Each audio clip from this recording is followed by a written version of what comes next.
In a world where saying the wrong thing can get you cyberbullied, discriminated against at work and school, and other horrible things, we have learned to stay clear of hot-button issues.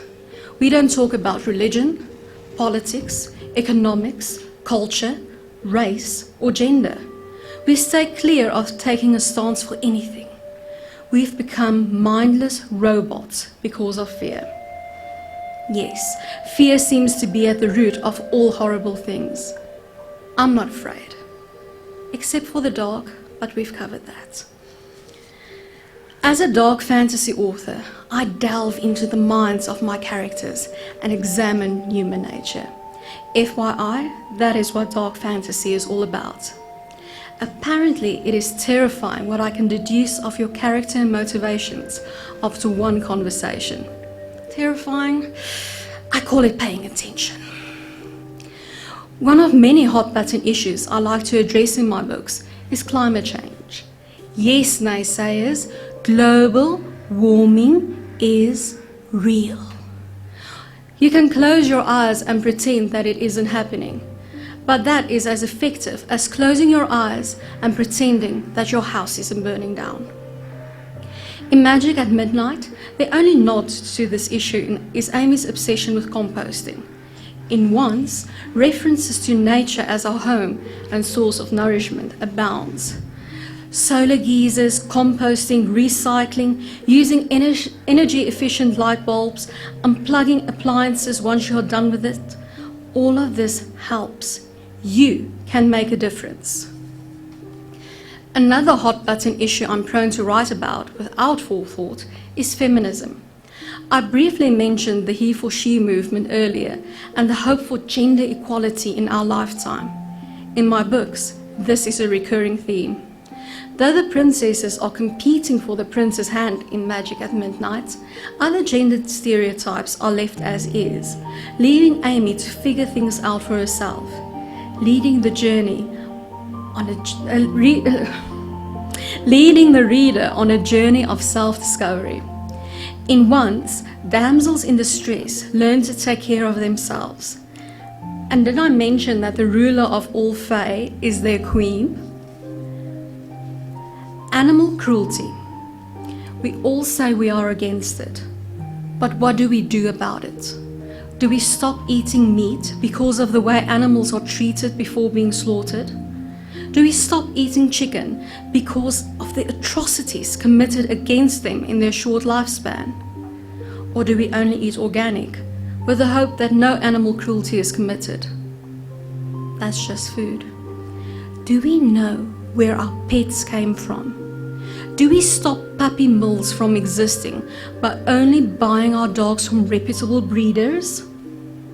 What is your stance about poachers? Do you even know how many elephants and rhinos die every day because some maniac stole their tusks and horns? Or do you turn a blind eye? In Magic at Midnight, I'd rather be one of the lowly farm girls Pegasi than be from the royal herd. Need I say more? Of course, she's a vegetarian and deals with poachers on a regular basis.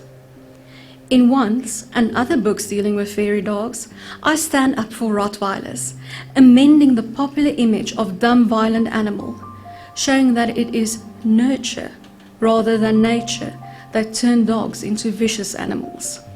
If you don't believe me about Rottweilers, just check out my Instagram feed and blog series, Adventures with Rottweilers, to see how sweet they can be. The mum is scarier. Other hot-button issues, such as mental illness, bullying, racism, addiction, sexual assault, suicide, materialism, violence, and so forth, are also dealt with in my books, some directly and some through metaphors. Pretending that these things aren't real or blaming the victims is a form of cowardice, the cousin of fear. Are you going to hide your head in the sand, pretending that your house isn't burning down? Or are you going to be brave like Amy from Magic at Midnight and do what it takes to stand up what you believe in? You need real-world examples? to stand up for LGBTQ teens, especially the ones who become homeless because of their gender identities. There is True Colours United. They are active on social media, help others to understand and create inclusive, accepting, welcoming, safe spaces for everyone. They also host summits, the True Colours Day, and the Cyndi Lauper and Friends Home for the Holidays benefit concert. Yes, Cyndi Lauper is the co-founder of the True Colours Fund, and 100% of the net proceeds from these concerts go to support the True Colours Fund programs.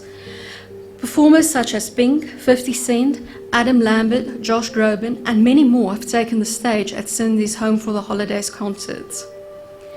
Sarah Ramirez and Cyndi Lauper sang True Colours as a duet at 2018's Home for the Holidays concert. It's awesome. You should Google it and take a listen. You'll remember Sarah as Callie from Grey's Anatomy. And talking about Sarah Ramirez, her Twitter feed is a fount of information on everything LGBTQ, human rights, including the recent draconian wave of abortion restrictions in America, legal injustices, climate change, and of course, wonderful news about positive change in the world. Martin Luther King Jr. said, "Injustice anywhere is a threat to justice everywhere."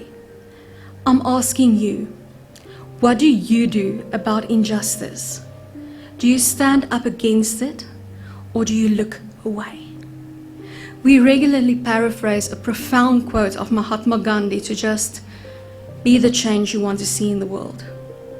It's good advice. The full quote, though, gives us much more. We but mirror the world. All the tendencies present in the outer world are to be found in the world of our body. If we could change ourselves, the tendencies in the world would also change. As a man changes his own nature, so does the attitude of the world change towards him.